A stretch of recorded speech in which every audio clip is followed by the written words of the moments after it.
Hello mga kamatita, mga marites na tita dyan sa paligid. So eto na nga, kasi nga brown out, ay eto yung napag-isipan namin gawin ni Matita nyo.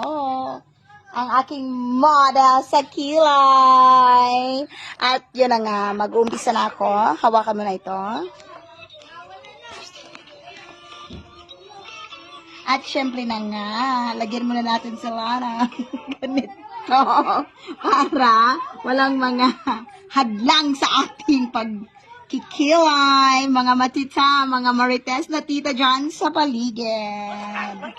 Okay, unang gawin, syempre, gumamit muna tayo nitong, galing po ito sa Watson for only 49 pesos, bagong-bago po yan.